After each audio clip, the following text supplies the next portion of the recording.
고환이 상한 자나 음경이 잘린 자는 여호와의 총회에 들어오지 못하리라. 사생자는 여호와의 총회에 들어오지 못하리니 10대에 이르기까지도 여호와의 총회에 들어오지 못하리라. 아멘.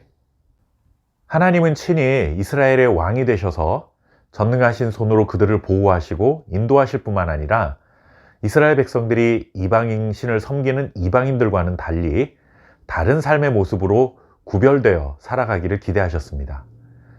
하나님이 이스라엘 백성들에게 전해주신 말씀, 바로 율법이 이와 같은 하나님의 기대를 담고 있었습니다. 율법은 하나님의 명령이고 하나님의 말씀인데 자칫 우리가 이것을 제대로 지키지 못해서 하나님께 벌을 받게 되는 것을 아닐까 하는 두려움이 앞서는 것도 사실입니다. 이렇게 생각해 보면 율법은 하나님과 우리와의 관계에서 별로 유익한 것이 없는데 하나님은 왜 율법을 주신 것일까 하는 생각을 해볼 수가 있습니다. 하지만 율법은 하나님의 백성들이 지키지 못했을 때 벌을 내리시기 위한 기회로 사용하시려고 주신 것이 결코 아닙니다. 하나님을 섬기는 하나님의 백성들은 이방인들과 다른 모습으로 살아가며 하나님의 은혜와 영광을 나타내기를 원하시는 하나님의 기대가 담겨 있는 것입니다. 신명기 23장 말씀도 마찬가지입니다. 신명기 23장에는 실생활에서 일어날 수 있는 여러 가지 상황에서 하나님의 백성들은 어떻게 처신해야 하는가에 관한 말씀이 담겨 있습니다. 그런데 한마디로 말하면 하나님께 선택받은 하나님의 백성은 하나님이 거룩하신 것처럼 거룩함을 지켜가야 한다라고 요약할 수 있습니다. 먼저 1절과 2절 말씀을 보시면 고환이 상한 자나 음경이 잘린 자, 그리고 사생자는 여호와의 총회에 들어오지 못한다 말씀하셨습니다.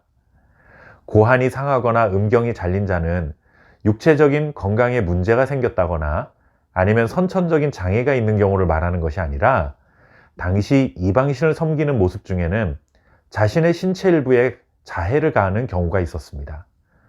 이 말씀은 곧 하나님께 선택받은 이스라엘 백성 중에서 하나님이 아닌 다른 이방신을 섬기는 행위에 동참한 자는 여호와의 총회에 들어올 수 없다라는 뜻입니다. 우상 숭배한 자는 하나님의 언약 백성이 될 수 없다는 의미인 것이죠. 하나님에 대한 신앙의 순결함을 지켜야 한다는 말씀입니다. 또한 사생자는 불의한 성관계에 의해서 출생한 사람을 말합니다. 이렇게 성적인 문제들로부터도 하나님께서는 이방인들과 달리 하나님의 백성들이 성결한 삶을 살아가기를 원하셨던 것입니다. 그리고 전쟁에 나갔을 때 자신의 진영을 더럽히는 일을 하지 말라는 말씀이 전해지고 있습니다.